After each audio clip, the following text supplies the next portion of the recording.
Bienvenidos a un nuevo audiolibro y ya sabes, Dios quiere lo mejor para ti. Repaso de anatomía, preguntas y respuestas. Capítulo 1. Espalda.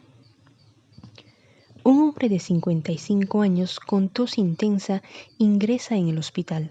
El examen radiológico revela tuberculosis del pulmón derecho con extensión a los cuerpos vertebrales torácicos T6 y T7 que origina una deformidad gibosa. ¿Cuál de las siguientes condiciones patológicas es más probable que se confirme también en el examen radiológico?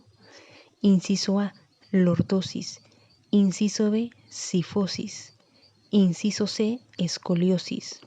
Inciso D, espina bífida. E inciso E, artrosis.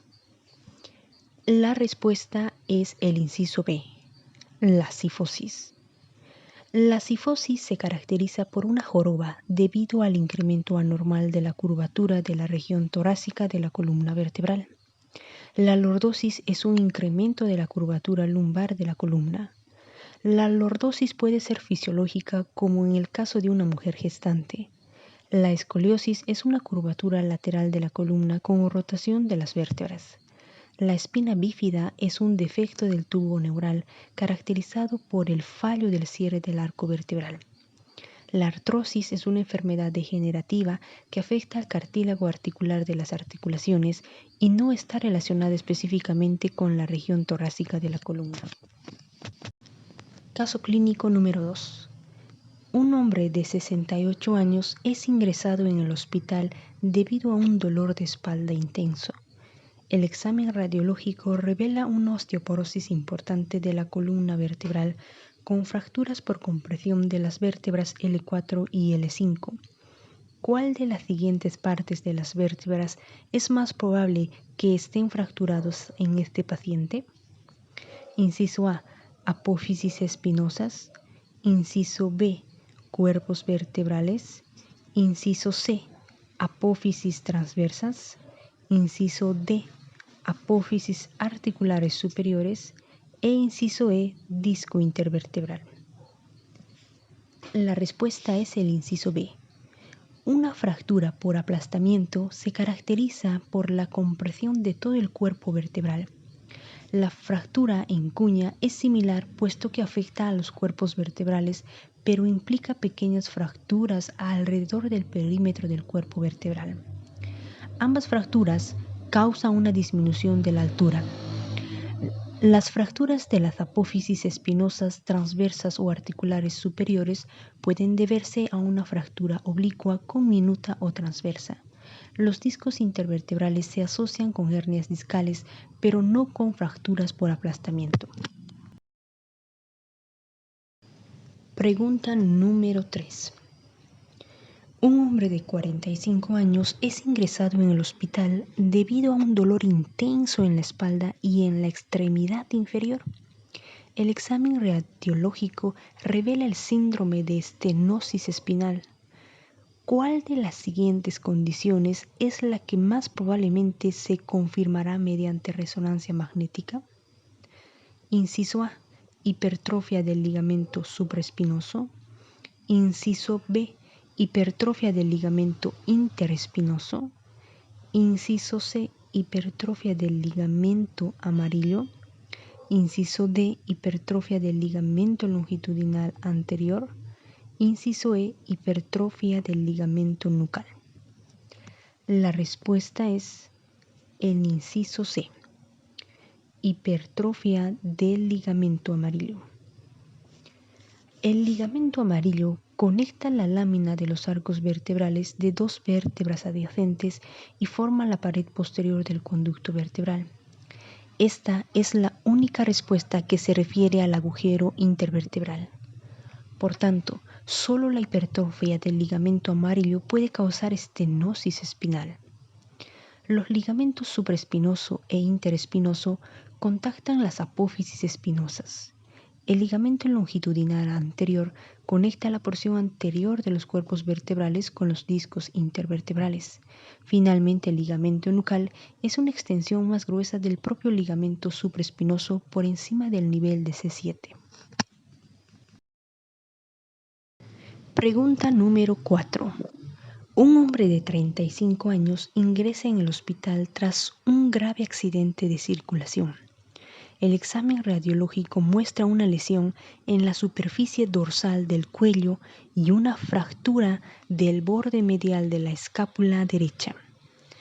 Durante el examen físico, el paciente muestra una retracción lateral de la escápula del lado afectado. ¿Cuál de los nervios del lado afectado es más probable que haya resultado lesionado? Inciso A, axilar. Inciso B, torácico largo. Inciso C, dorsal de la escápula. Inciso D, occipital mayor. E inciso E, supraescapular. La respuesta es el inciso C, dorsal de la escápula. El nervio dorsal de la escápula del ramo ventral de C5 es el responsable de la inervación de los romboides mayor y menor. Los romboideos son los responsables de la retracción medial aducción de la escápula. Por tanto, si el nervio está lesionado, los pacientes presentan una escápula desplazada lateralmente abducida. En este caso, el elevador de la escápula sigue siendo funcional gracias a la inervación adicional que le aporta los nervios espinales C3 y 4. El nervio axilar inerva los músculos deltoides y el redondo menor. El deltoides abduce el húmero y el redondo menor lo hace rotar lateralmente.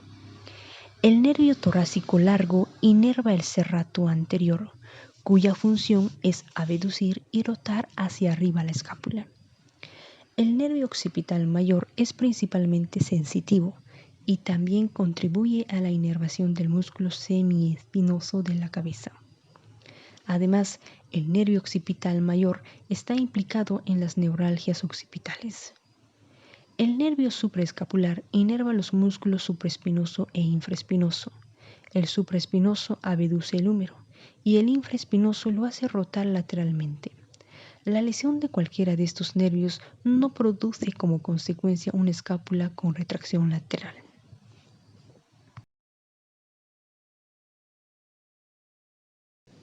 Pregunta número 5. Un hombre de 64 años acude a la clínica con un eritema doloroso importante y erupciones cutáneas localizadas en un lado completo del cuerpo, siguiendo los límites de los dermatomas del nervio espinal C7. El paciente es diagnosticado de infección por virus del herpes zóster. Para causar la afección del paciente, ¿en qué estructura es más probable que haya proliferado el virus? Inciso A, en la cadena simpática.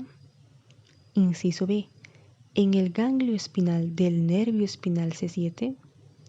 Inciso C, en el asta lateral del segmento C7 de la médula espinal. Inciso D, en la rama cutánea posterior del nervio dorsal del nervio C7. Inciso E, en el asta anterior del segmento C7 de la médula espinal. La respuesta es el inciso B, en el ganglio espinal del nervio espinal C7. El herpes zóster es una infección vírica que se mantiene latente en los ganglios espinales de los nervios sensitivos y presenta una lesión dérmica dolorosa. Solo se asocia con fibras nerviosas sensitivas y no presenta afección motora. La única respuesta que hace referencia a inervación únicamente sensitiva es el ganglio espinal de C7. Pregunta número 6. Una paciente de 45 años refiere que ha venido experimentando dolor lumbar moderado durante los últimos 2 años, que irradia a su extremidad inferior izquierda. Refiere que tras levantar una caja de refrescos, el dolor se ha vuelto intenso. Ingresa en urgencias y el examen radiológico revela una hernia discal entre los niveles vertebrales L4 y L5. ¿Cuál de los siguientes nervios es el que con mayor probabilidad está afectado por la hernia discal? Inciso A, L1, inciso B, L2, inciso C, L3, inciso D, L4 e inciso E, L5. La respuesta es el inciso E, L5. La hernia discal en la región lumbar entre L4 y L5 afecta a las raíces del nervio espinal L5.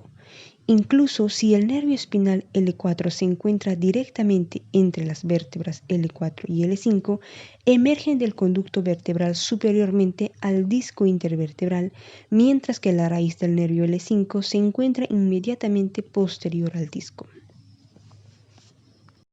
Pregunta número 7. Un niño de 3 años es ingresado en el servicio de urgencias con dolor de cabeza intenso, fiebre alta, malestar y confusión. La radiografía y el examen físico revela que el paciente sufre meningitis. Se indica una punción lumbar. ¿Cuál es el nivel vertebral más apropiado para la punción lumbar? Inciso A, T12 a L1. Inciso B, L1 a 2. Inciso C, L2 a 3. Inciso D, L4 a 5. Inciso E, L5 a S1. La respuesta es el inciso D, L4 a L5. Una punción lumbar se lleva a cabo para tomar una muestra de líquido cefalorraquídeo de la cisterna lumbar, el espacio subaracnoideo bajo la médula espinal, entre las vértebras L4 y L5 o en ocasiones entre L3 y L4. Se punciona a esta altura porque la médula espinal termina en L1 y L2 y la dura madre termina a nivel de S2.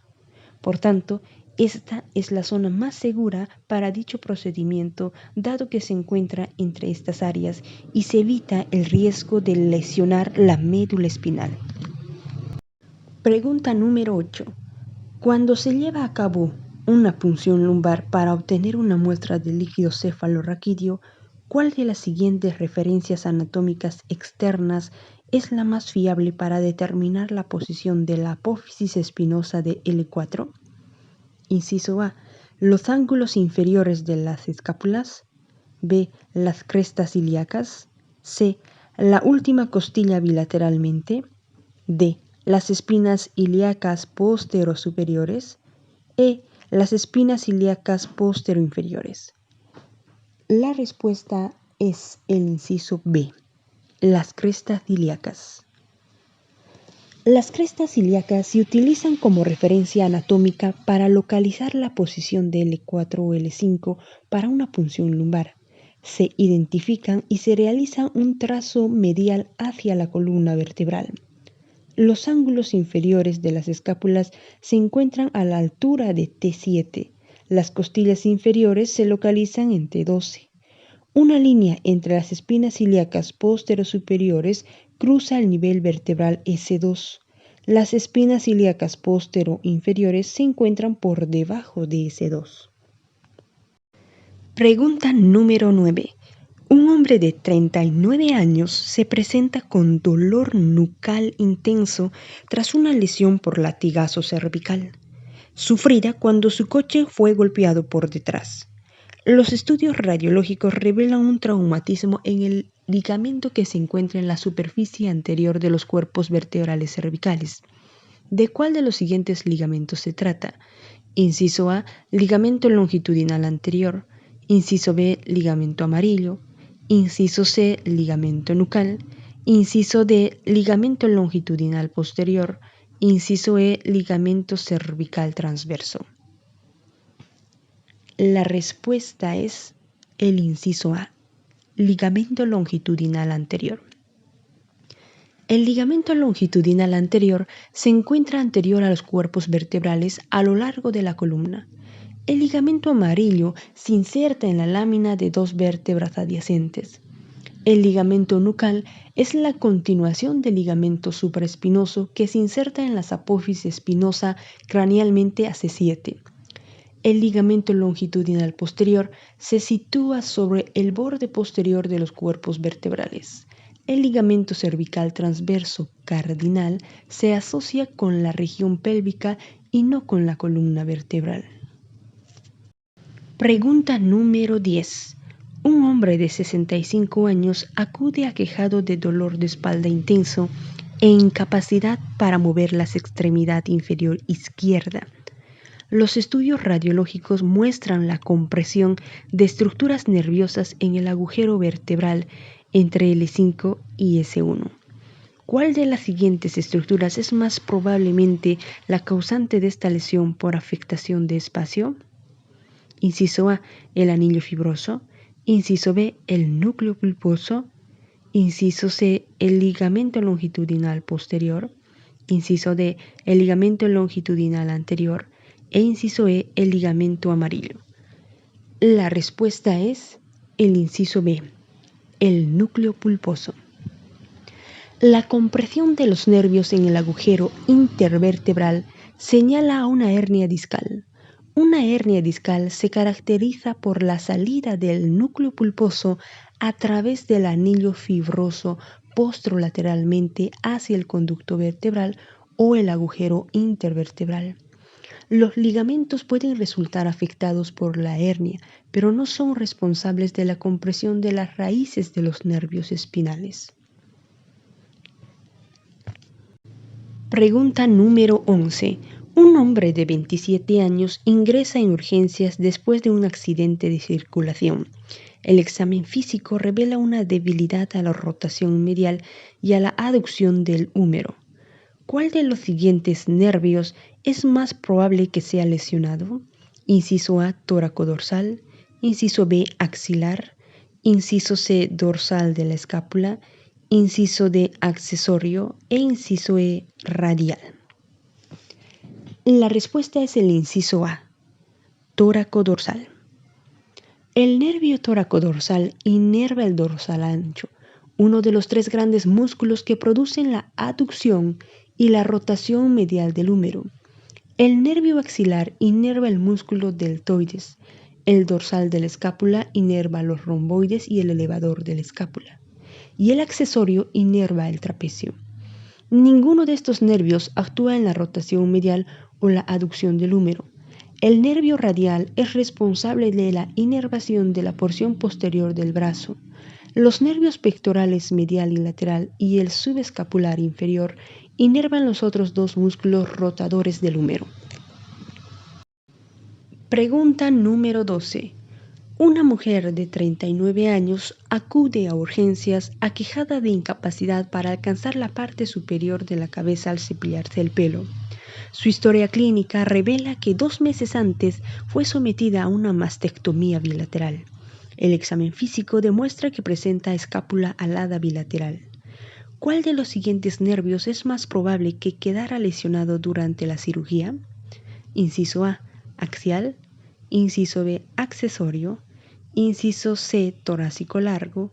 Inciso D, dorsal de la escápula. E inciso E, tóraco-dorsal.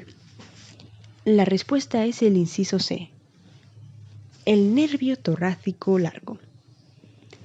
El nervio torácico largo inerva el serrato anterior, que es el músculo responsable de la elevación y la abducción de la escápula por encima del nivel horizontal, mientras mantiene su posición contra la pared torácica. Junto con el tóraco dorsal, el nervio torácico largo discurre superficialmente a lo largo de la pared torácica y es frecuente que se lesione en intervenciones de mastectomía. El nervio axilar, el accesorio y el tóraco dorsal inerva el músculo deltoides, el trapecio y el dorsal ancho respectivamente. El nervio dorsal de la escápula es responsable de la inervación de los romboides y del elevador de la escápula. Aparte de los nervios torácico largo y tóraco dorsal, los nervios mencionados no discurren por la pared torácica lateral. Pregunta número 13. Un hombre de 19 años es transportado a urgencias tras dislocarse el hombro jugando al fútbol. Después de tratar la dislocación, el paciente no puede iniciar la abducción del brazo. Una resonancia magnética del hombro muestra un esguince muscular. ¿Cuál es el músculo que más probablemente se habrá lesionado? Inciso A, córaco braquial. Inciso B, la cabeza larga del bíceps braquial. Inciso C, pectoral menor. Inciso D, supraespinoso. E inciso E, redondo mayor. La respuesta es el inciso D. Músculo supraespinoso. Los músculos del manguito de los rotadores resultan afectados con frecuencia en las lesiones del hombro. Este grupo muscular incluye el supraespinoso, el infraespinoso, el redondo menor y el subescapular. El inicio de la abducción del húmero, los primeros 15 grados, se lleva a cabo por el supraespinoso, seguido del deltoides entre los 15 y los 90 grados. Por encima de la horizontal, el húmero es abducido por el trapecio y el serrato anterior. El redondo mayor y el pectoral mayor son responsables de la rotación medial y de la aducción del húmero. Estos músculos, por tanto, no están implicados en la abducción de la articulación glenohumeral. Pregunta número 14. Una niña de 1 año acude a la clínica para una revisión rutinaria. La niña parece sana, salvo por un hoyuelo en la piel de la región lumbar, con la piel recubierta por un mechón de pelo. El médico tranquiliza a la madre diciéndole que esta condición aparece en el 10 al 25% de los niños y que habitualmente no tiene efectos nocivos. ¿Cuál es esta afección relativamente común derivada de una alteración del desarrollo embrionario? Inciso A, mielomeningocele. Inciso B, meningocele. Inciso C, espina bífida oculta. Inciso D, espina bífida cística. E inciso E, raquisquisis. La respuesta es el inciso C, espina bífida oculta. La espina bífida es un trastorno del desarrollo resultante de la fusión incompleta de los arcos vertebrales en la región lumbar. La espina bífida oculta se presenta habitualmente como un pequeño hoyuelo cubierto de pelo en la piel de la región lumbar y es asintomática. Las formas más graves, espina bífida cística, se clasifica en 3 grupos. La espina bífida cística con meningocele, que presenta una salida de las meninges a través de los arcos vertebrales incompletos. La espina bífida con meningocele, que se caracteriza por la salida de las meninges y también de tejidos del sistema nervioso central y se asocia a menudo con déficits neurológicos, y la raquisquisis, también denominada espina bífida cística con mielosquisis, que es el resultado de la ausencia del cierre de los pliegues neurales y se caracteriza por la salida de la médula espinal o de los nervios espinales y de las meninges. Pregunta número 15. ¿Qué fibras nerviosas transportan la sensación de una picadura de mosquito en la espalda inmediatamente lateral a la apófisis espinosas de la vértebra T4? Inciso A, aferentes somáticas. Inciso B, eferentes somáticas. Inciso C, aferentes viscerales. Inciso D, eferentes viscerales. Inciso E, eferentes somáticas y aferentes viscerales. La respuesta es el inciso A, aferentes somáticas. Las fibras somáticas aferentes son las responsables de transportar las sensaciones de dolor, presión, tacto, temperatura y propiocepción al sistema nervioso central. Las fibras aferentes solo transportan estímulos sensitivos, mientras que las fibras eferentes transportan información motora. La inervación visceral se halla asociada con el sistema nervioso autónomo.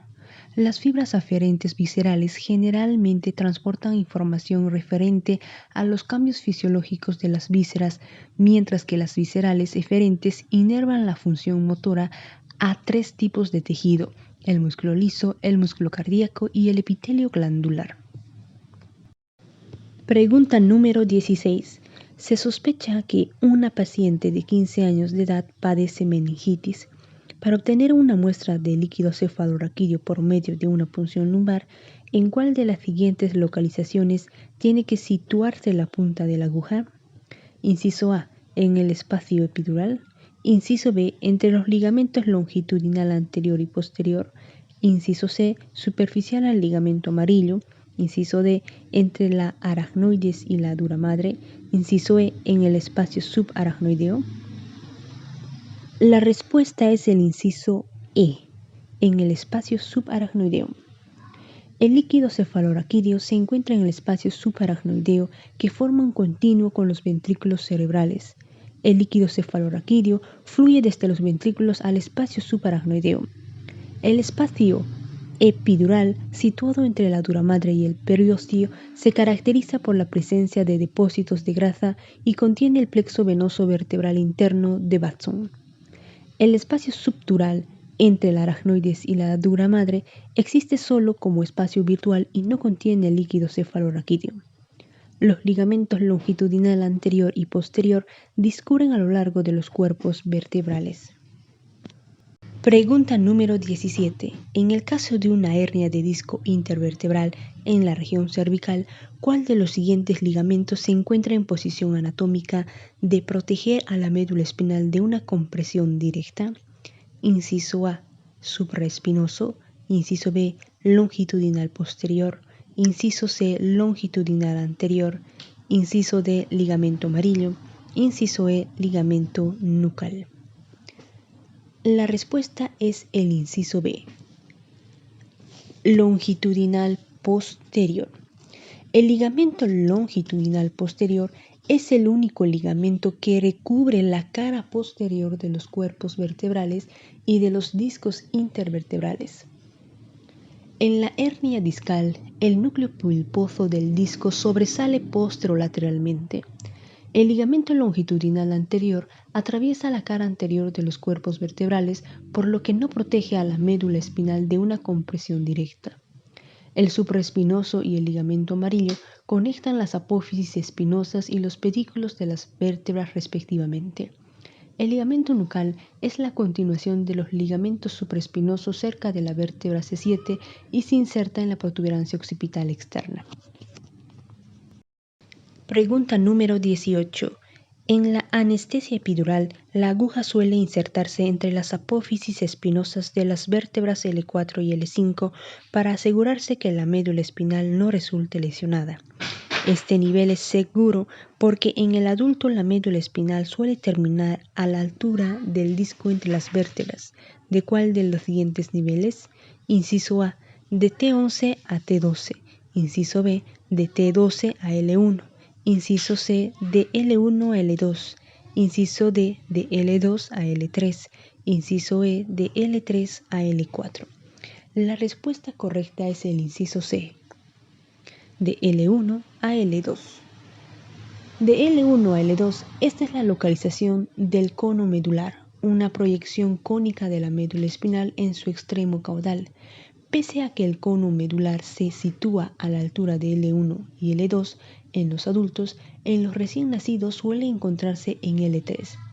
La cola de caballo y el ilium terminal continúan más allá del cono medular. Pregunta número 19. Una paciente de 22 años es diagnosticada de síndrome de Raynaud. En este caso, la paciente sufre vasoespasmos crónicos como respuesta al frío. Ello puede causar vasoconstricción arterial e isquemia dolorosa, especialmente en los dedos de las manos y los pies. Para aliviar estos síntomas en las manos, ¿cuál de los siguientes elementos neurales debe ser sometido a una sección quirúrgica?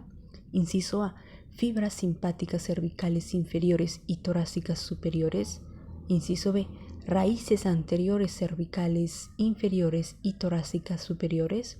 Inciso C, raíces dorsales cervicales inferiores y torácicas superiores. Inciso D, nervios espinales cervicales inferiores y torácicos superiores. Inciso E, nervios accesorios. La respuesta es el inciso A, fibras simpáticas cervicales inferiores y torácicas superiores. Las fibras simpáticas cervicales inferiores y las torácicas superiores. El sistema simpático del sistema nervioso autónomo es el responsable principal de la vasoconstricción. La separación de las raíces dorsales o ventrales comportaría efectos indeseados como la pérdida de la actividad motora o sensitiva. Del mismo modo, la sección quirúrgica de los nervios espinales tendría consecuencias indeseadas, pero que no estarían relacionadas con la vasoconstricción arterial ni con la isquemia dolorosa en los dedos. La sección de los ganglios de cadena simpática, sin embargo, podría disminuir la actividad simpática en ambas extremidades superiores. Pregunta número 20. Una paciente de 69 años visita a su médico por un dolor cervical intenso. El estudio radiológico muestra una excrescencia ósea, osteofitos, en el agujero vertebral entre C2 y C3. ¿Cuál de los siguientes músculos estará más probablemente afectado? Inciso A, romboides. Inciso B, serrato anterior. Inciso C, supraespinoso. Inciso D, diafragma. Inciso E, dorsal ancho. La respuesta es el inciso D, el diafragma. El diafragma es inervado por el nervio frénico que emerge de los agujeros vertebrales desde C3 a C5. El romboides, supraespinoso y dorsal ancho son inervados por los ramos anteriores del plexo braquial, C5 a T1. Pregunta número 21. Una mujer de 42 años es diagnosticada de constricción del conducto vertebral. Se trata mediante una laminectomía de las dos vértebras. ¿Cuál es el ligamento que tiene más posibilidad de ser extirpado? Inciso A, longitudinal anterior. Inciso B, dentado. Inciso C, ligamento amarillo. Inciso D, nucal. E inciso E, cruciforme. La respuesta es el inciso C, ligamento amarillo. El ligamento longitudinal anterior discurre a lo largo de la cara anterior de la columna vertebral, desde C1 hasta el sacro, por lo que no resultará afectado por la laminectomía. Los ligamentos dentados se extienden lateralmente desde la pía madre hasta la aracnoides a lo largo de toda la médula espinal. El ligamento amarillo es uno de los dos ligamentos que se encuentra en el conducto vertebral y está adherido a la cara anterior de los arcos vertebrales. Por ello, resulta resecado al mismo tiempo que la lámina. El ligamento nucal es una extensión longitudinal densa del ligamento supraespinoso desde el nivel de C6 hasta la protuberancia occipital externa. El ligamento cruciforme es una respuesta incorrecta porque se sitúa anteriormente a la médula espinal y por tanto no se afecta por una laminectomía. Pregunta número 22. Una mujer gestante de 28 años ingresa en el departamento de obstetricia para dar a luz. En la fase final del parto se le administra anestesia caudal por vía del hiato del sacro. ¿En cuál de los espacios del conducto del sacro se inyecta el anestésico? Inciso A, conducto vertebral. Inciso B, plexo venoso vertebral. Inciso C, espacio epidural. Inciso D, espacio subaracnoideo. E inciso E, espacio subdural. La respuesta es el inciso C, espacio epidural. El conducto vertebral es el canal longitudinal que se extiende a lo largo de la columna vertebral y contiene las meninges, la médula espinal y los ligamentos asociados. El plexo venoso vertebral es la red de venas carentes de válvulas que se extienden longitudinalmente a lo largo del conducto vertebral. Ninguna de estas opciones describe un espacio específico. El espacio epidural se encuentra superficial a la dura madre. Es un espacio relleno de grasa que se extiende desde C1 hasta el coxis. El espacio subaracnoideo es un espacio real que contiene líquido cefalorraquídeo. Se encuentra en el sistema nervioso central y alcanza a nivel de S2. El espacio subdural es un espacio virtual entre la dura madre y la aracnoides.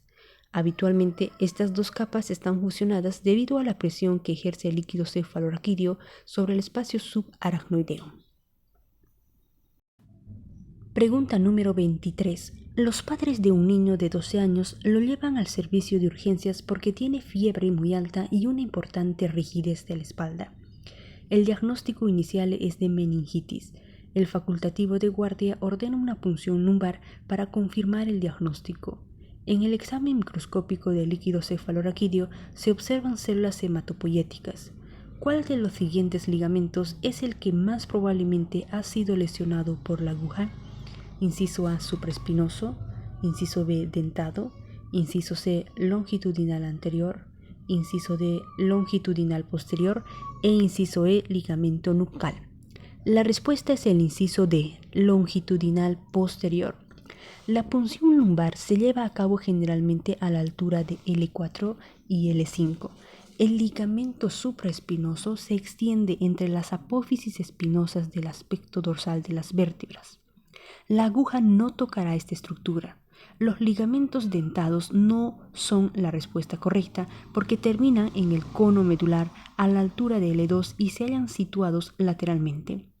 El ligamento longitudinal anterior se extiende a lo largo de la cara anterior de los cuerpos vertebrales y solo se puede abordar anteriormente. El ligamento longitudinal posterior se encuentra en el lugar vertebral correcto, pero solo se lesionará si se efectúa incorrectamente el procedimiento quirúrgico, como en este caso en el que se aspiraron células hematopoyéticas del cuerpo vertebral anterior al ligamento. El ligamento nucal se extiende cranealmente desde el ligamento supraespinoso en la región cervical inferior hasta el cráneo. Pregunta número 24. Un piloto de carreras de 25 años ingresa en emergencias después de un grave accidente. Los estudios radiológicos revelan una lesión en el extremo de las apófisis transversas de la tercera vértebra cervical, con un hematoma pulsante significativamente grande. ¿Cuál es la arteria que con más probabilidad ha sido lesionada? Inciso A, arteria espinal anterior. Inciso B, arteria vertebral. Inciso C, arteria cervical ascendente. Inciso D, arteria cervical profunda. E inciso E, arterias espinales posteriores. La respuesta es el inciso B, arteria vertebral. La arteria espinal anterior se sitúa anteriormente a lo largo de la médula espinal y no se asocia directamente con las vértebras. Las arterias vertebrales discurren a través de los agujeros transversos de las vertebrales cervicales desde C6 hasta C1, por lo que están más probablemente asociadas con las lesiones de las apófisis transversas. La arteria cervical ascendente es una rama muy pequeña del tronco tirocervical de la arteria subclavia que discurre por la cara anterior de las vértebras. La arteria cervical profunda sale del tronco costocervical y también es una arteria muy pequeña que discurre a lo largo de la cara anterior de las vértebras cervicales. Las arterias espinales posteriores se adhieren a la cara posterior de la médula espinal. Pregunta número 25. Un paciente de 79 años, militar retirado, se presenta en las consultas externas con una curvatura anormal de la columna vertebral. Refiere que la marcha se ha ido volviendo progresivamente más dolorosa. El examen físico muestra que el paciente presenta un aumento anormal de la curvatura torácica como resultado de una osteoporosis. ¿Cuál de las siguientes condiciones es la que más probablemente afecte a la columna vertebral de este paciente? Inciso A, escoliosis. Inciso B, cifosis. Inciso C, estenosis espinal. Inciso D, lordosis. Inciso E, hernia discal. La respuesta es el inciso B, cifosis. La escoliosis se define como la desviación lateral de la columna vertebral hacia cualquier lado. La cifosis es una curvatura primaria aumentada de la columna vertebral. Esta curvatura se asocia con la región torácica y sacra y es muy probablemente que la padezca este paciente. La estenosis espinal es un estrechamiento del conducto vertebral y no está asociada directamente con un desplazamiento de la columna vertebral. La lordosis es el incremento de la curvatura secundaria que afecta a las regiones cervical y lumbar.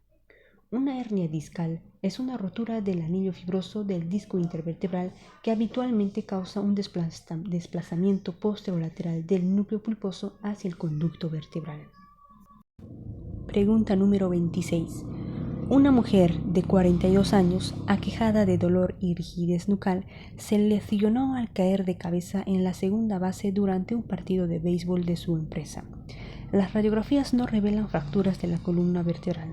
Sin embargo, en la exploración física se observa un descenso del hombro derecho y además refiere que levantar el hombro le resulta dificultoso. Si usted solicitara una resonancia magnética, ¿cuál de los nervios sería el afectado con mayor probabilidad? Inciso A, nervio tóraco-dorsal. Inciso B, nervio accesorio. Inciso C, nervio dorsal de la escápula. Inciso D, nervio occipital mayor. E inciso E, nervio axilar.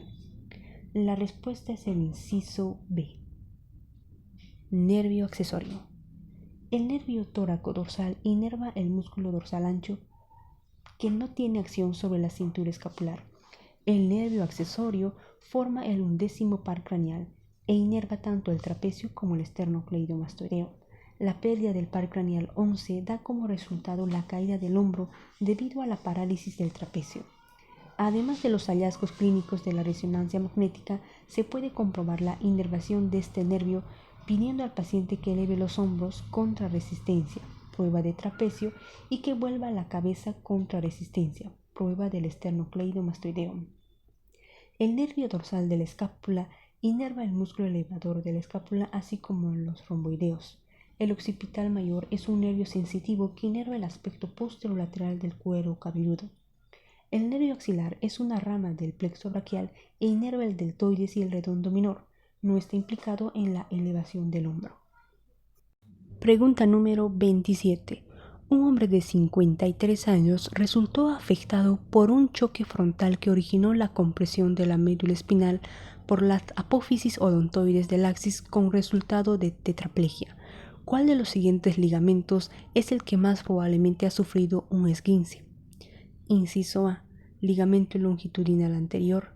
Inciso B, ligamento transverso del atlas. Inciso C, ligamento amarillo.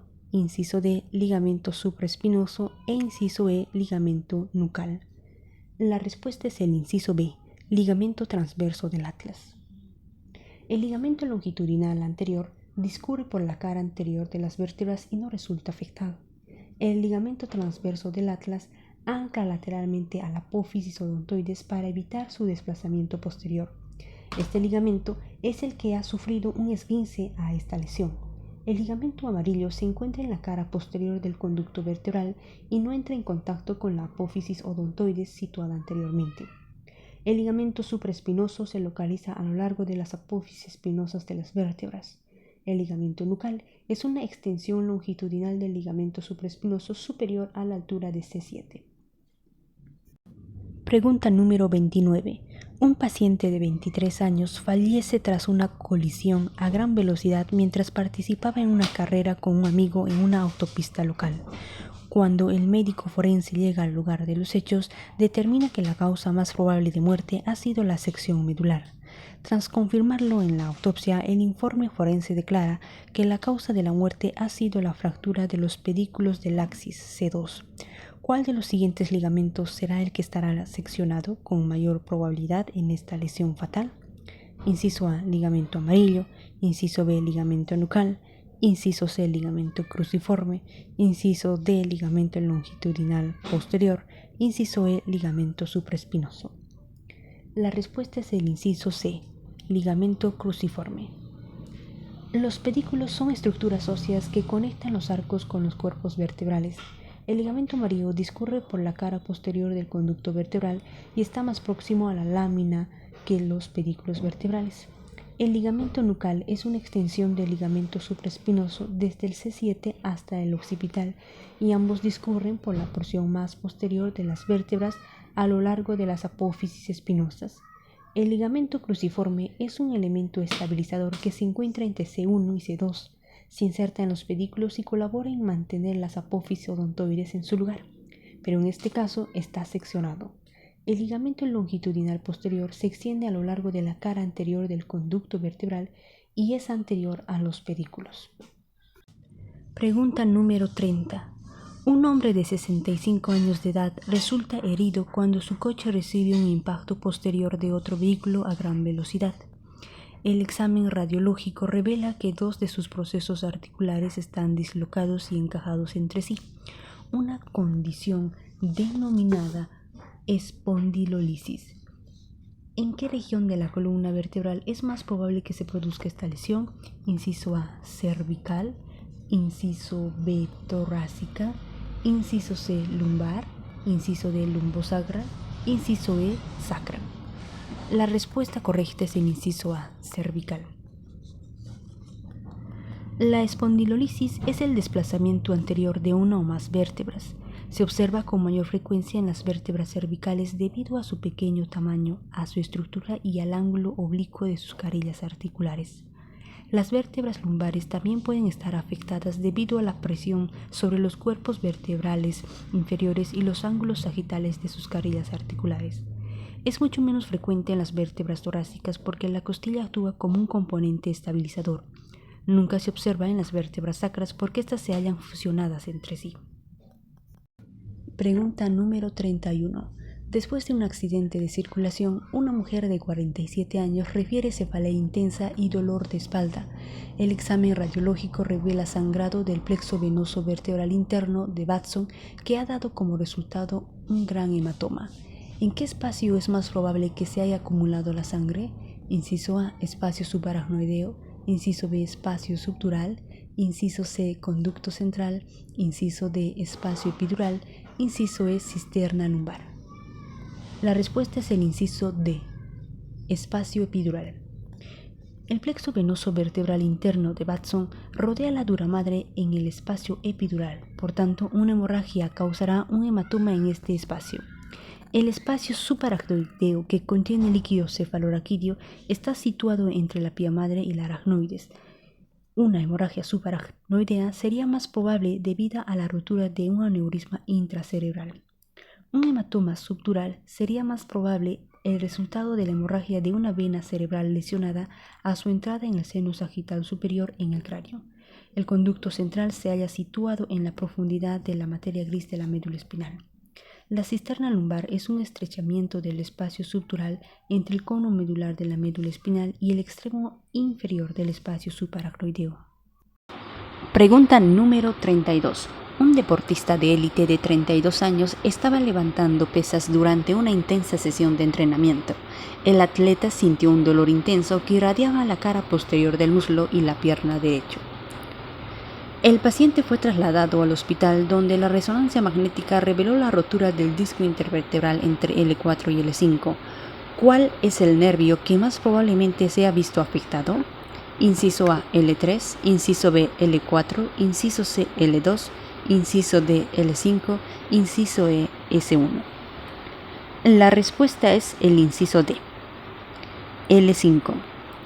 En la región lumbar, los nervios espinales abandonan la columna bajo la vértebra de la que toman el nombre. En una hernia discal entre L4 y L5, el nervio L5 se verá afectado a medida que descienden entre las vértebras L4 y L5 para salir bajo L5. Los nervios L2, L3 y L4 ya han emergido por encima del nivel de la hernia, por lo cual no se verán afectados por esta. El nervio espinal L6 no existe. Pregunta número 33. Un paciente de 24 años presenta una lumbalgia después de una caída importante mientras practicaba esquí.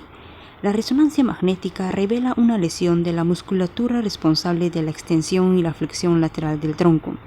¿Qué arterias irrigan estos músculos? Inciso A, subescapular. Inciso B, tóraco-dorsal. Inciso C, intercostal anterior. Inciso D, supraescapular. Inciso E, intercostal posterior. La respuesta es el inciso E, intercostal posterior. Las arterias intercostales posteriores irrigan los músculos dorsales profundos, que son los responsables de la extensión y la flexión lateral del tronco. La subescapular irriga el músculo subescapular, la tóraco-dorsal, el dorsal ancho, la intercostal anterior, los 9 espacios intercostales superiores y la supraescapular, los músculos supraespinoso e infraespinoso. Estos músculos no son responsables de la extensión y la flexión lateral del tronco.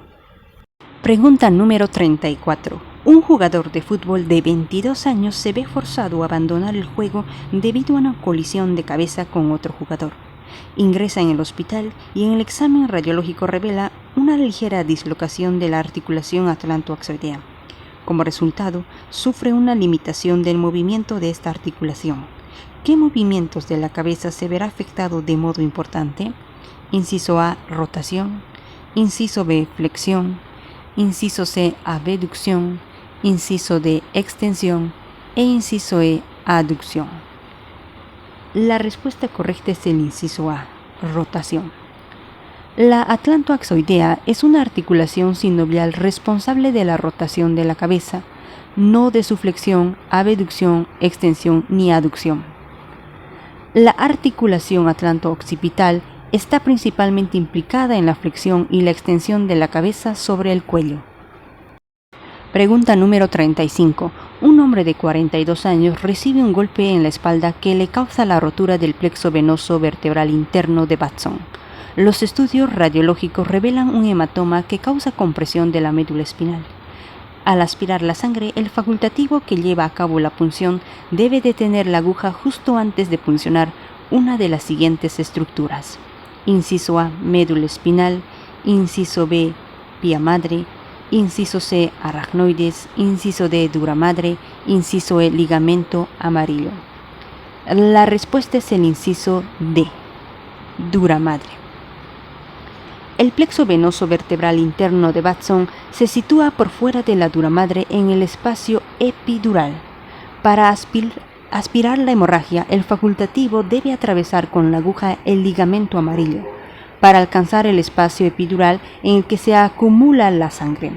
La médula espinal, la pía madre y la aracnoide se encuentran situadas más profundamente que el espacio epidural. Pregunta número 36. Un hombre de 35 años es atropellado por un camión al atravesar un cruce. Ingresa en urgencias y la tomografía computarizada revela que sufre una dislocación de la cuarta vértebra torácica. ¿Cuál de las siguientes estructuras costales es más probable que también esté afectada? Inciso A, cabeza de la cuarta costilla. Inciso B, cuello de la cuarta costilla. Inciso C, cabeza de la tercera costilla.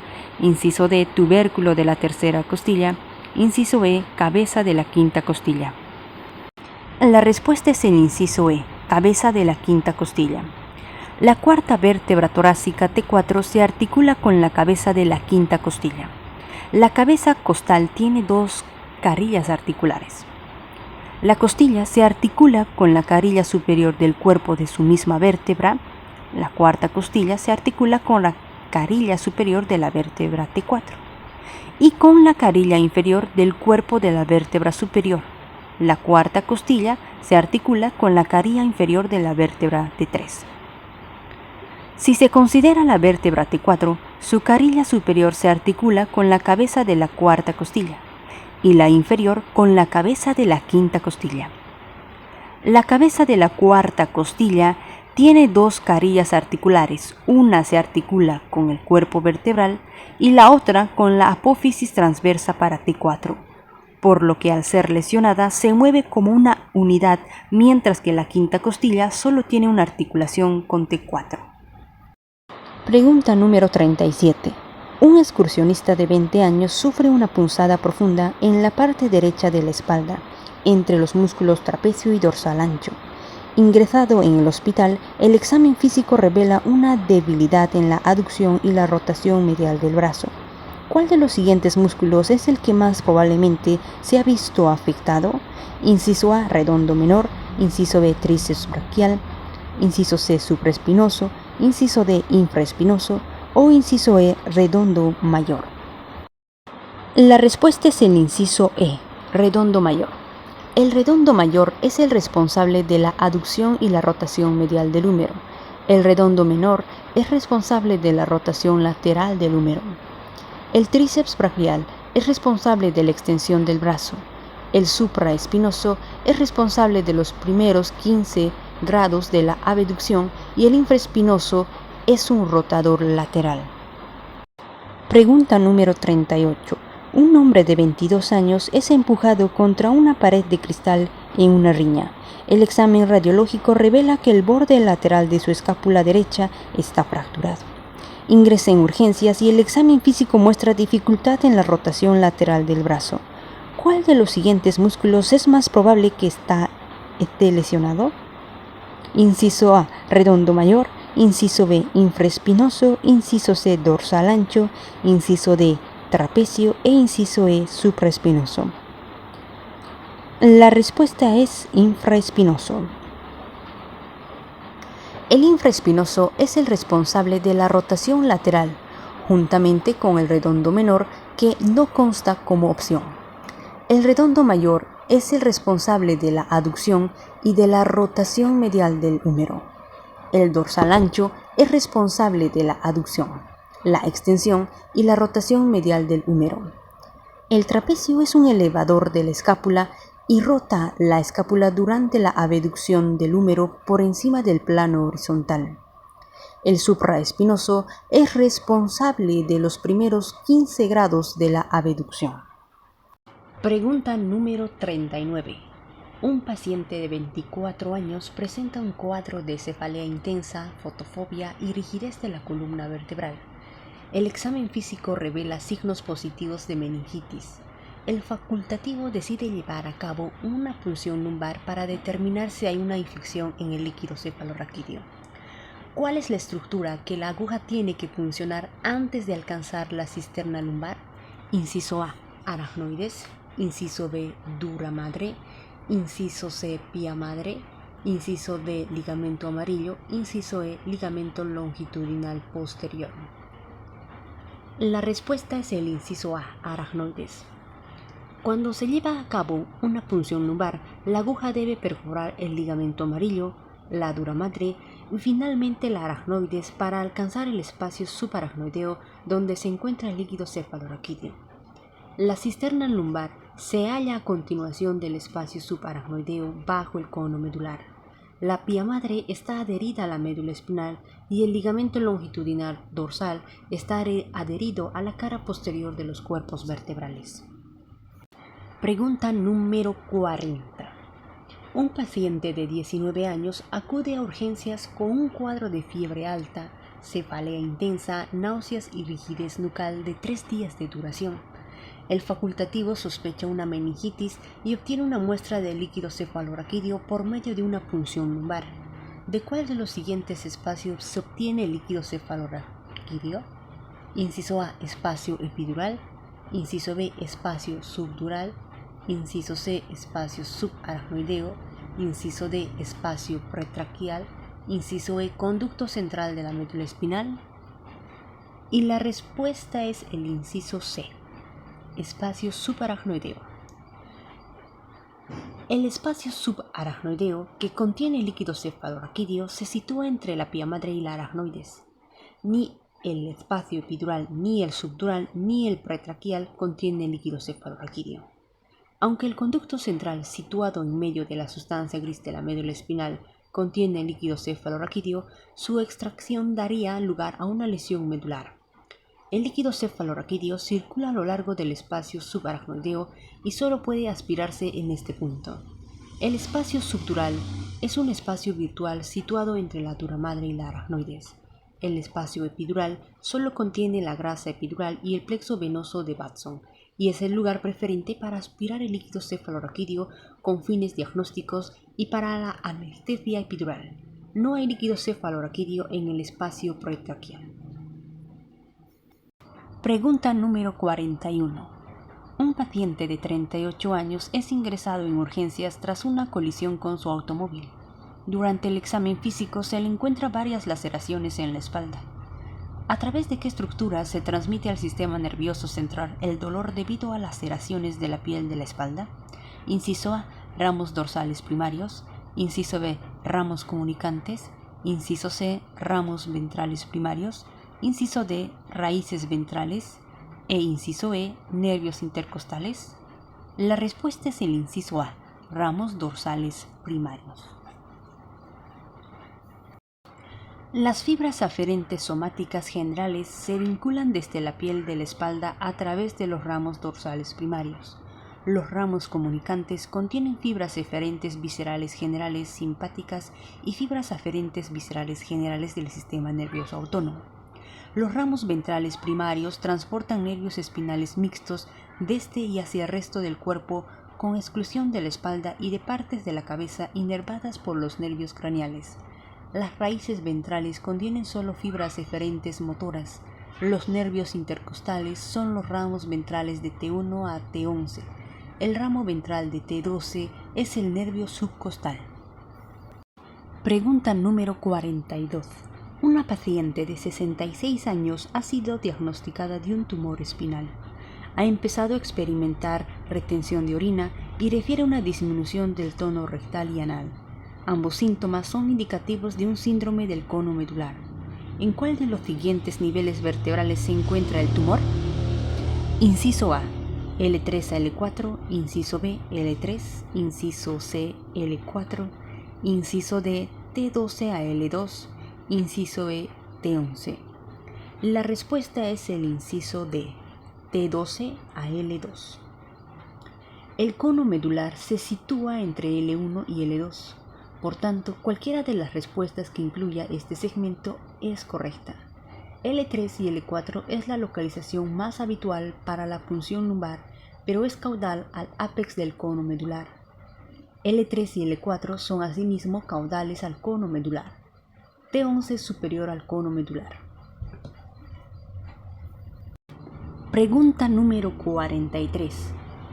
El examen de un niño de 3 días muestra una prominencia de la médula espinal y las meninges a través de un defecto de la espalda. ¿Cuál es la denominación de este defecto congénito? Inciso A, abulsión de las meninges. Inciso B, meningitis. Inciso C, espina bífida oculta. Inciso D, espina bífida con mielgo meningocele. Inciso E, espina bífida con meningocele. La respuesta es el inciso D, espina bífida con mielgo meningocele. Debido a que tanto las meninges como la médula espinal están implicadas en la prominencia, la afectación del paciente corresponde a la presentación clásica de la espina bífida con mielgo meningocele. Si la prominencia contiene solo meninges, pero no tejidos del sistema nervioso, se la conoce como espina bífida con meningocele. La meningitis es una inflamación de las meninges de causa bacteriana, vírica o por otros agentes inflamatorios. No produce deformidad de las vértebras ni da como resultado prominencias del contenido de la médula espinal. La espina bífida oculta es un cuadro en que la lámina vertebral no se fusiona completamente durante el desarrollo embriológico. Sobre la región afectada, situado habitualmente en la zona lumbar, suele crecer un mechón de pelo. Pregunta número 44. Una madre de 32 años refiere dolor intenso en la aya coxigia días después de dar a luz. Para determinar si el coxis está implicado, primero se inyecta un anestésico local en la región del coxis y después se lleva a cabo estudios con resonancia magnética dinámica. La resonancia magnética revela una coxidinia, que confirma que el coxis se disloca a la sedestación. ¿Cuál de las siguientes vías nerviosas bloquea el anestésico? Inciso A, aferentes viscerales. Inciso B, eferentes somáticas. Inciso C, aferentes somáticas. Inciso D, simpáticas preganglionares. Inciso E, parasimpáticas preganglionares. La respuesta es el inciso C, aferentes somáticas. Las fibras aferentes somáticas transmiten el dolor localizado, clásicamente situado en las paredes de las cavidades anatómicas y en las extremidades. Las aferencias viscerales transmiten información sensitiva del sistema vegetativo. El dolor transmitido por esas fibras se presenta como sordo y difuso. Las fibras somáticas eferentes transportan información motora hacia el músculo esquelético. Las fibras simpáticas preganglionares son eferentes viscerales y no contienen información sensitiva.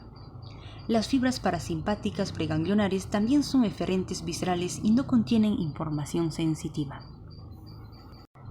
Pregunta número 45. Durante una revisión física habitual, se explora a un paciente de 65 años para evaluar la facilidad y la flexibilidad de los movimientos de la región lumbar. ¿Cuál de los siguientes movimientos es el más característico de las articulaciones intervertebrales de la región lumbar? Inciso A, circunducción. Inciso B, flexión lateral. Inciso C, abducción. Inciso D, aducción. E inciso E, inversión. La respuesta es el inciso B, flexión lateral. La flexión lateral Es la mejor respuesta porque los otros movimientos de la columna lumbar están muy limitados debido a la orientación de sus carillas articulares. Pregunta número 46. Un hombre de 72 años con cáncer de próstata presenta pérdida de conciencia y convulsiones. Una tomografía permite el diagnóstico de un tumor cerebral. El tumor se ha extendido hasta el cerebro desde el abdomen a través del plexo venoso vertebral interno. ¿Cuál de las características de este plexo es la causa de la extensión? Inciso A. ¿Son las venas más largas del organismo? Inciso B. ¿Tienen válvulas que solo permiten la circulación sanguínea en un sentido? Inciso C. ¿Están situadas en el espacio subaracnoideo? Inciso D. ¿Carecen de válvulas? Inciso E. ¿Están situadas en el espacio subdural? La respuesta es el inciso D. Carecen de válvulas. El plexo venoso vertebral interno de Watson es una red avalvular de venas localizadas en el espacio epidural del conducto vertebral. La ausencia de válvulas puede ofrecer una vía a las metástasis del cáncer, por ejemplo de próstata o mama al cerebro, debido a que el flujo de la sangre no es unidireccional. La longitud del plexo de Watson es irrelevante para esta cuestión. La B es incorrecta porque el plexo carece de válvulas y por tanto de movimientos sanguíneos unidireccional. El plexo de Watson está situado en el espacio epidural y no en el espacio subaracnoideo ni en el subdural. Pregunta número 47. Un hombre de 26 años resbaló y cayó de una escalera mientras pintaba su casa. Tras la exploración inicial en el servicio de urgencia, el paciente es remitido a radiología. Las radiografías revelan que la porción de la escápula izquierda que constituyen la punta del hombro está fracturada. ¿Qué parte del hueso se ha fracturado? Inciso A, apófisis coracoides. Inciso B, ángulo superior de la escápula. Inciso C, glenoides. Inciso D, espina de la escápula. Inciso E, acromion. La respuesta es el inciso E, acromion. El acromion, la parte más elevada del hombro, es la parte de la escápula que forma la punta del hombro. Las apófisis coracoides es más medial. El ángulo superior de la escápula se encuentra cerca de la línea media de la escápula. Las glenoides se articulan con la cabeza del húmero para formar la articulación glenumeral. La espina de la escápula se halla situada dorsalmente y separa las fosas supraespinosa e infraespinosa. Pregunta número 48. Un obrero de la construcción de 43 años ha sobrevivido a una caída desde un segundo piso, pero ha perdido por completo la sensibilidad en las extremidades inferiores y es ingresado en el hospital para evaluación y tratamiento. Los estudios radiológicos muestran que tiene un aplastamiento de la médula espinal a la altura de la vértebra C6. ¿Cuál de los siguientes músculos es el que estará paralizado con más probabilidad?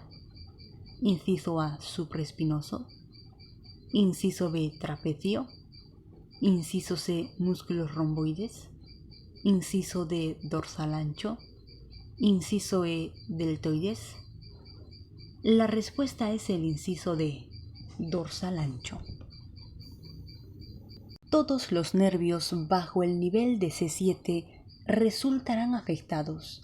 Ello incluye el nervio C7, puesto que sale de la columna vertebral por debajo de la vértebra C7.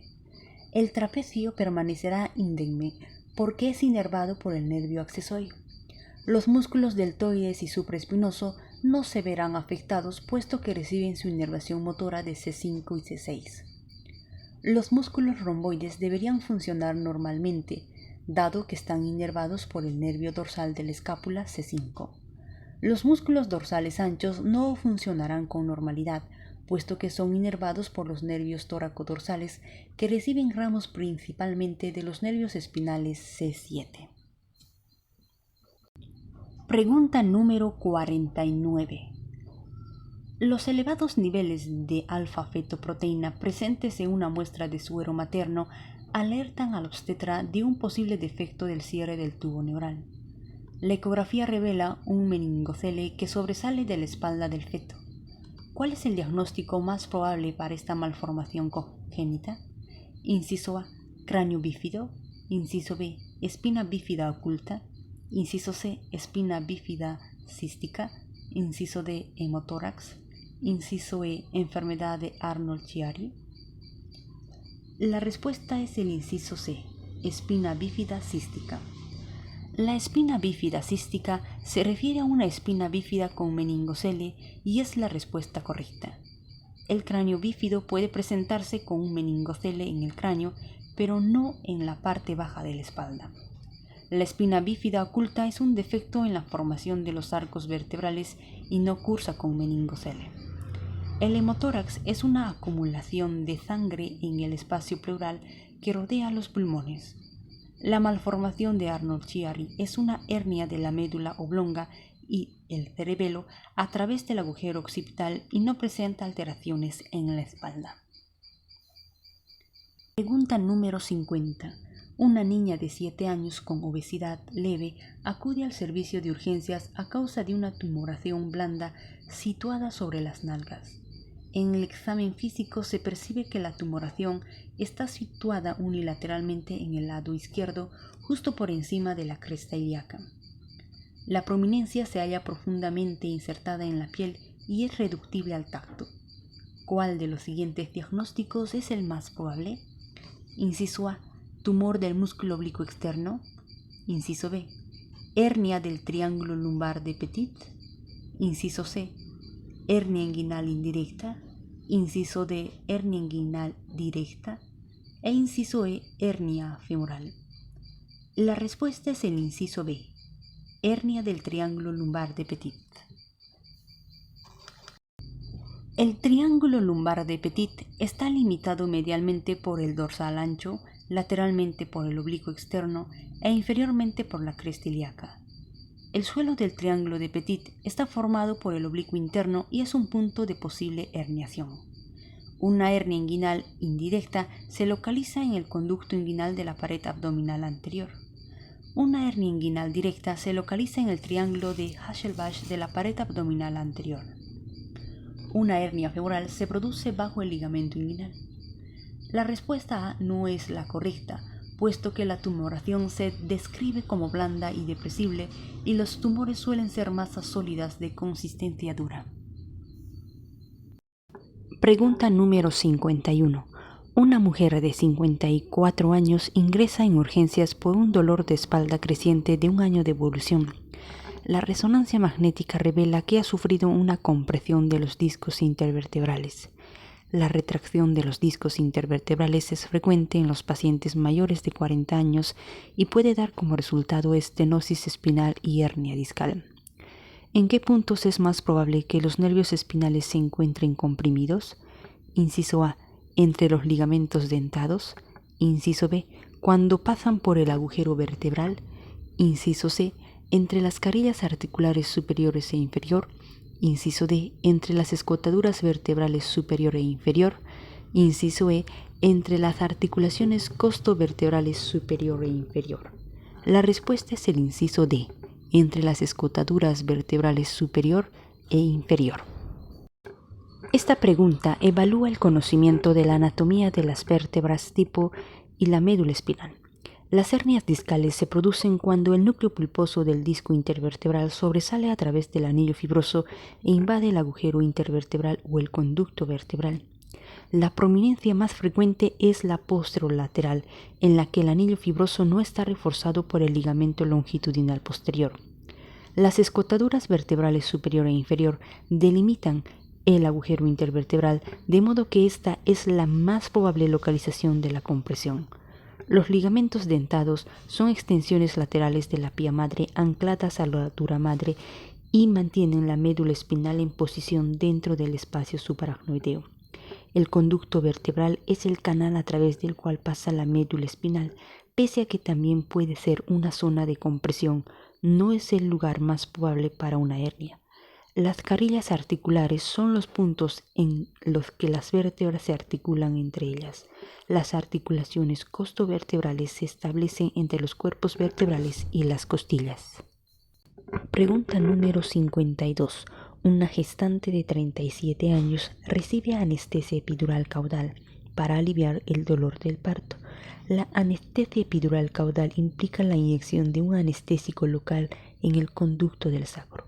¿Cuál de las siguientes referencias anatómicas es la que se utiliza con mayor frecuencia para llevar a cabo la anestesia epidural caudal?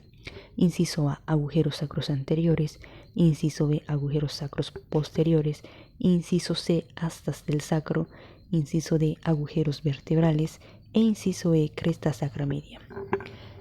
La respuesta es el inciso C, asta del sacro.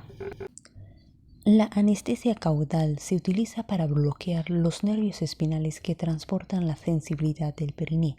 Este procedimiento lo emplean habitualmente los obstetras para aliviar el dolor del parto. La administración de un anestésico local en el espacio epidural se realiza a través del hiato del sacro que se abre entre las astas del sacro. Los agujeros sacros anteriores se localizan en la superficie pélvica del sacro y no son palpables dorsalmente. Los agujeros sacros posteriores y las vértebras son las aberturas a través de las cuales emergen los nervios sacros y no son referencias palpables. La cresta sacra media es craneal al punto de inyección. Pregunta 53. Una gestante de 34 años ingresa en la maternidad. Sufre un dolor notable durante el parto. Su obstetra decide llevar a cabo una anestesia epidural caudal en el conducto del sacro. ¿Cuáles son las referencias óseas más relevantes para la administración de esta anestesia? Inciso A, tuberosidades isquiáticas. Inciso B, espinas isquiáticas. Inciso C, espinas ilíacas posterosuperiores. Inciso D, astas del sacro. E inciso E, coxis. La respuesta es el inciso D, astas del sacro. Las astas del sacro se sitúan a ambos lados del hiato del sacro, desde donde se accede al conducto del sacro. Esta es la mejor referencia anatómica para la administración de dicha anestesia. Las tuberosidades isquiáticas se utilizan más habitualmente para el bloqueo de los nervios pudendos. Las espinas isquiáticas no son palpables. Las espinas ilíacas posterosuperiores, aunque palpables, no son lo bastante proximales para un bloqueo epidural dentro del conducto sacro. El coxis no forma parte del conducto sacro. Pregunta 55. Un hombre de 22 años ingresa en urgencias tras una riña en un bar. Presenta un dolor intenso que irradia por la espalda y el brazo izquierdo. Acude sosteniendo su brazo izquierdo con el derecho y manteniéndolo cerca del cuerpo. Todos los intentos de movilizar el brazo izquierdo aumentan notablemente el dolor. Se solicita una radiografía que revela una inusual fractura sagital que atraviesa la espina de la escápula izquierda. La fractura se extiende superiormente hacia la escotadura de la escápula. ¿Qué nervio es el más probable que esté afectado? Inciso A, nervio supraescapular. Inciso B, nervio torácico-dorsal. Inciso C, nervio axilar. Inciso D, nervio subescapular. Inciso E, nervio supraescapular y torácico-dorsal. La respuesta es el inciso A, nervio supraescapular. El nervio supraescapular pasa por la escotadura de la escápula profundamente al ligamento superior transverso de la escápula. Este nervio es el que con mayor probabilidad resultará afectado en una fractura como la que describe la pregunta. El nervio torácico-dorsal discurre por detrás de la arteria axilar y se sitúa superficial al músculo subescapular, por lo que estaría protegido. El nervio axilar pasa posteriormente a través del espacio cuadrangular que es distal a la escotadura de la escápula. El nervio subescapular se origina en los fascículos posteriores del plexo braquial que es distal a la fractura. Pregunta número 55. Un niño de 5 años es ingresado en el hospital a causa de dolor en la parte alta de la espalda. La radiografía revela una fusión anormal de las vértebras C5 y C6 y una escápula elevada. ¿Cuál de las siguientes condiciones presenta estos signos y síntomas? Inciso A, lordosis. Inciso B, cifosis. Inciso C, escoliosis. Inciso D, espina bífida. E inciso E, síndrome de Klippel-Feil. El síndrome de Klippel-Feil es un defecto congénito en el que se produce una reducción o fusión extensa del número de vértebras cervicales. Se manifiesta a menudo por un cuello corto y rígido con limitación del movimiento. La lordosis es un incremento anormal de la curvatura lumbar. La cifosis joroba es un incremento anormal de la curvatura torácica. La escoliosis es una curvatura lateral. La espina bífida a menudo presenta deformidades en la región lumbar. Pregunta 56. Un hombre de 53 años ingresa en urgencias debido a un intenso dolor de espalda. El examen por resonancia magnética revela una dislocación anterior del cuerpo de la vértebra L5 sobre el sacro. ¿Cuál de los siguientes diagnósticos es el más probable? Inciso A. Espondilolisis. Inciso B. Espondilolistesis. Inciso C. Hernia del disco intervertebral. Inciso D. Lordosis. E inciso E. Escoliosis. La respuesta es el inciso B. Espondilolistesis. La espondilolistesis es un desplazamiento vertebral anterior causado por una irregularidad en el margen anterior de la columna vertebral, de modo que la L5 y la vértebra superior L4, incluso en ocasiones la L3, sobresalen hacia adelante en lugar de quedar limitadas por S1. La espondilolisis es una condición en la que la región entre las caras articulares superior e inferior o el arco posterior de la vértebra L5 está lesionada o ausente, lo cual no ocurre en este ejemplo. La hernia es la salida del núcleo pulposo a través del anillo fibroso y no se asocia con dislocación vertebral. La lordosis y la escoliosis son curvaturas excesivas y no implican dislocaciones. Pregunta 57. Un neonato es llevado a la clínica por su madre estando diagnosticado de una malformación congénita. El estudio mediante resonancia magnética revela que el cerebelo y la médula oblonga están sobresaliendo interiormente a través del agujero occipital en el conducto vertebral. ¿Cómo se denomina esta patología? Inciso A. Meningocele. Inciso B. Síndrome de Klippel-Feil. Inciso C. Malformación de Arnold-Chiari. Inciso D. Hidrocefalia. E inciso E. Síndrome de médula anclada. La respuesta es el inciso C. Malformación de Arnold-Chiari. La malformación de Arnold-Chiari resulta de la hernia de la médula oblonga y del cerebelo por el agujero occipital. El meningocele es un pequeño defecto en el cráneo a través del cual solo se hernia la meninge. El síndrome de Klippel-Feil es el resultado de la presencia de un número anómalo de cuerpos vertebrales cervicales. La hidrocefalia es el resultado de un exceso de producción, de la obstrucción del flujo o de la interferencia de la absorción del líquido cefalorraquídeo.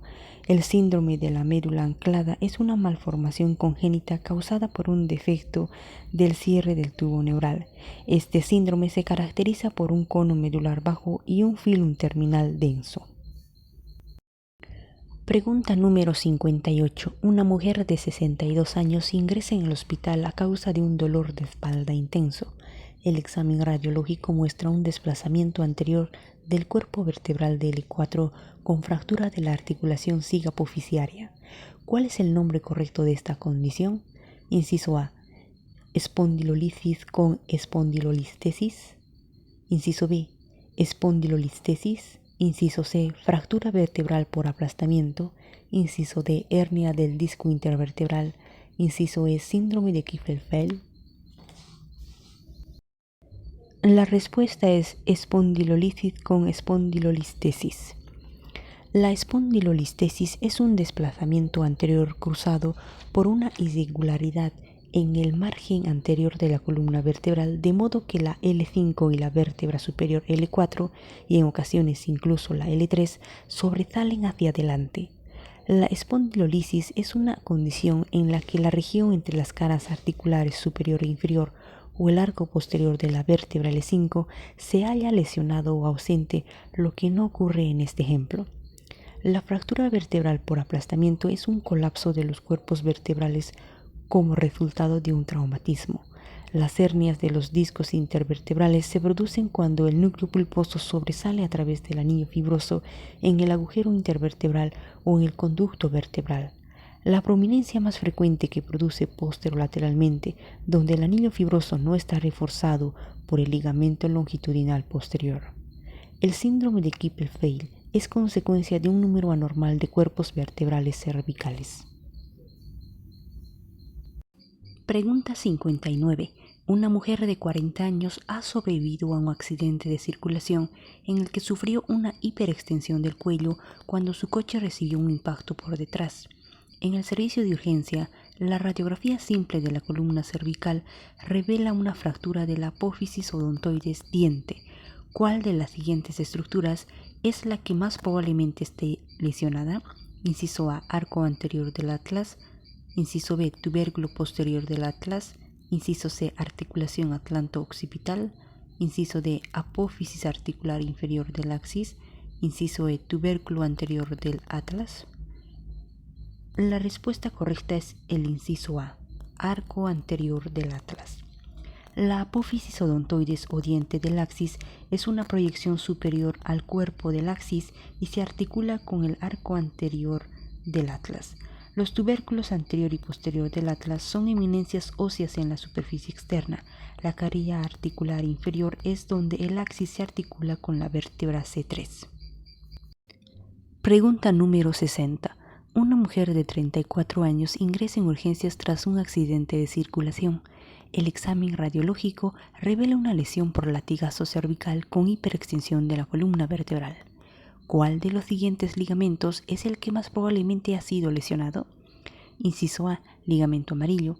Inciso B, ligamento longitudinal anterior. Inciso C, ligamento longitudinal posterior. Inciso D, anillo fibroso. Inciso E, ligamento interespinoso. La respuesta es el inciso B, ligamento longitudinal anterior. El ligamento longitudinal anterior es una robusta banda fibrosa que recubre y conecta las caras anterolaterales de las vértebras y los discos intervertebrales, mantiene la estabilidad y evita la hiperextensión. El ligamento amarillo colabora en el mantenimiento de la postura erecta al conectar las láminas de las vértebras adyacentes. El ligamento longitudinal posterior discurre por el interior del conducto vertebral, proporciona apoyo a la cara posterior de las vértebras y evita la hiperflexión. El anillo fibroso es la porción externa fibrosa del disco intervertebral. Los ligamentos interespinosos conectan las apófisis espinosas adyacentes. Pregunta 61. Un estudiante universitario de 23 años ingresa en urgencias después de saltar por una catarata de 18 metros de altura. La resonancia magnética practicada revela un desplazamiento lateral de la médula espinal hacia el lado izquierdo. ¿Cuál de las siguientes estructuras es la que con mayor probabilidad ha quedado lesionada para causar esta desviación? Inciso A, ligamento longitudinal posterior. Inciso B, tienda del cerebelo. Inciso C, ligamentos dentados. Inciso D, ligamentos amarillos. E inciso E, ligamento nucal. La respuesta es el inciso C, ligamentos dentados. Los ligamentos dentados son extensiones laterales de la pía madre entre las raíces ventrales y dorsales de los nervios espinales que se insertan en la dura madre. La función de estos ligamentos es la de mantener la médula espinal en su posición medial. El ligamento longitudinal posterior se apoya en la cara posterior de las vértebras dentro del conducto vertebral.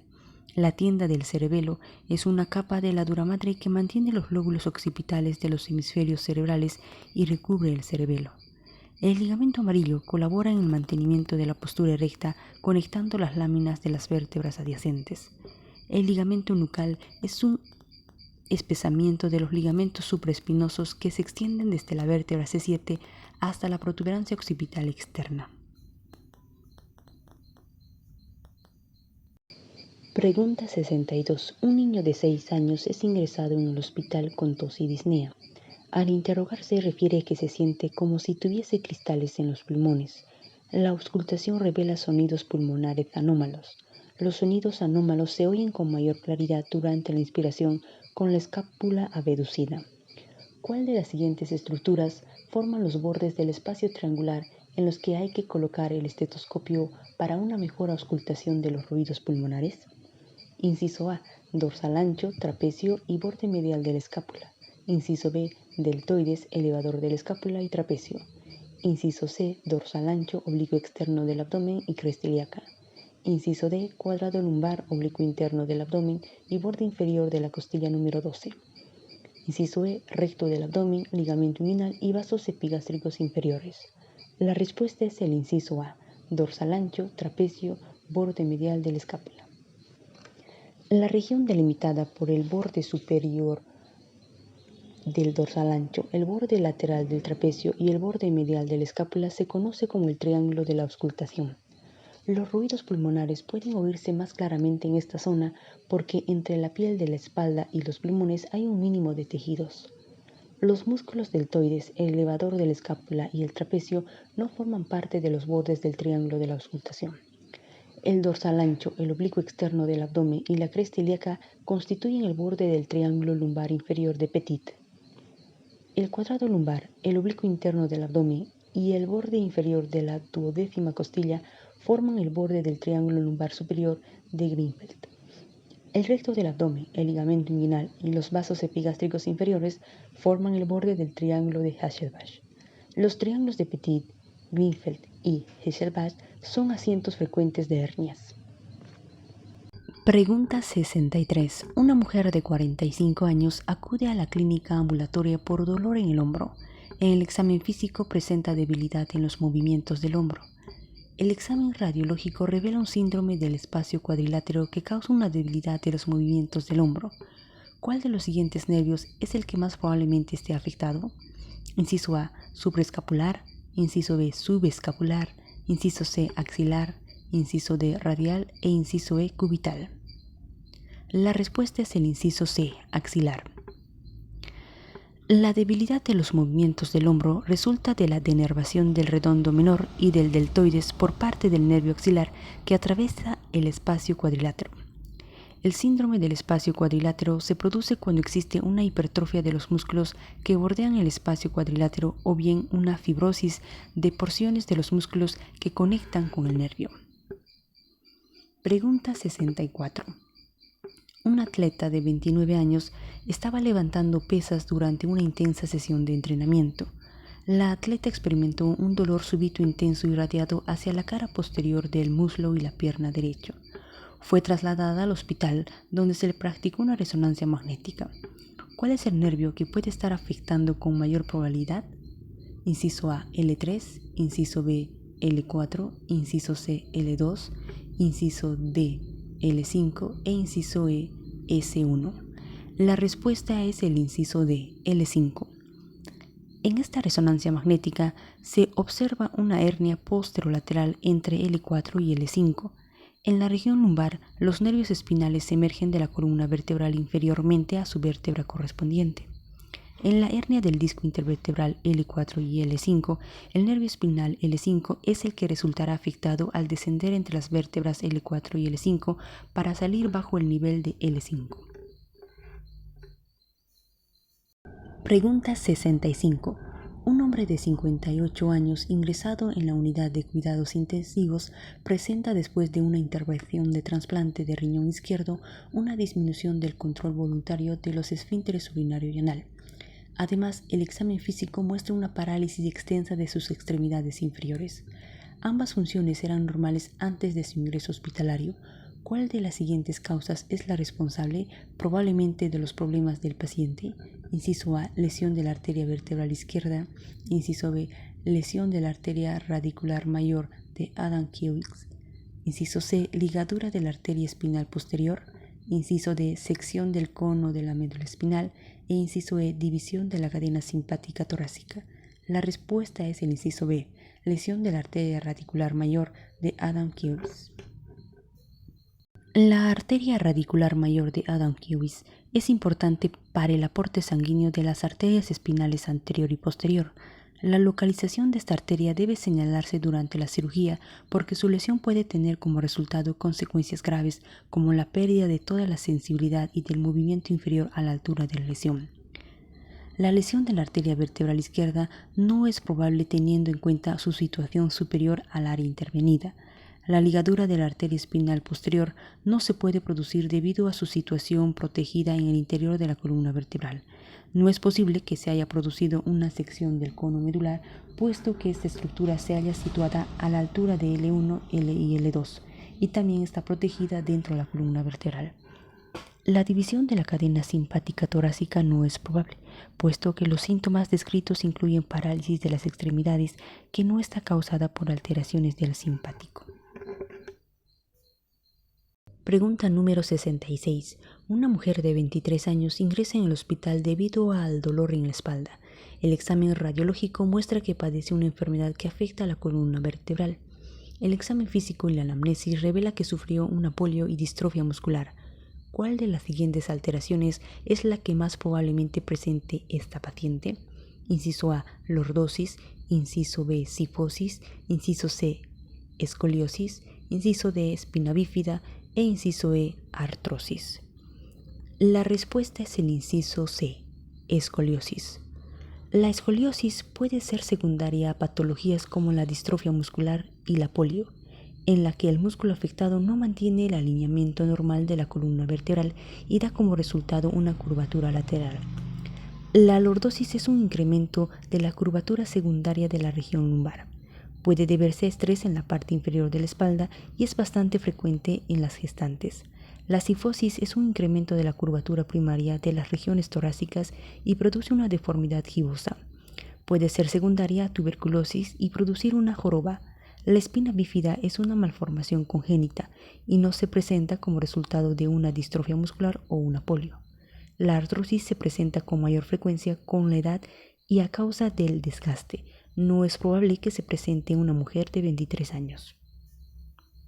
Pregunta 67. Una paciente de 65 años presenta dolor crónico intenso en la región de la cadera derecha.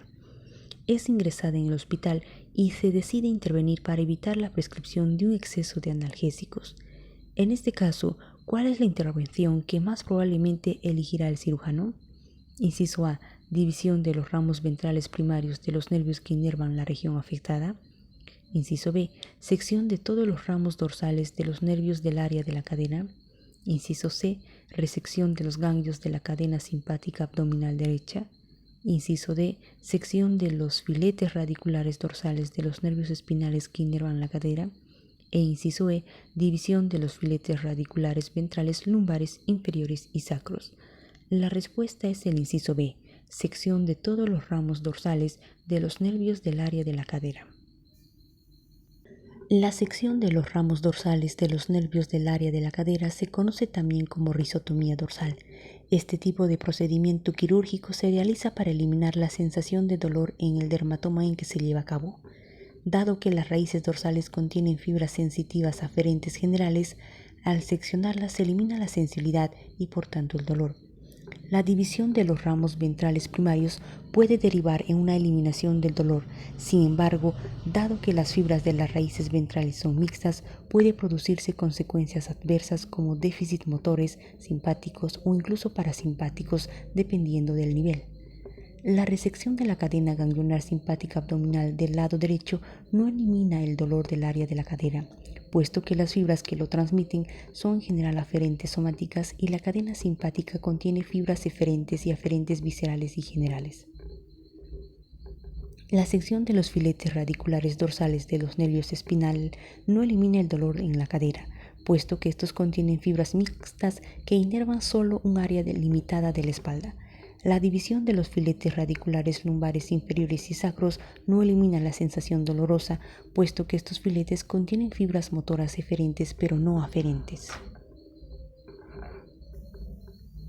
Al final de este capítulo y recuerda, Dios quiere lo mejor para ti. Nos vemos en un próximo capítulo.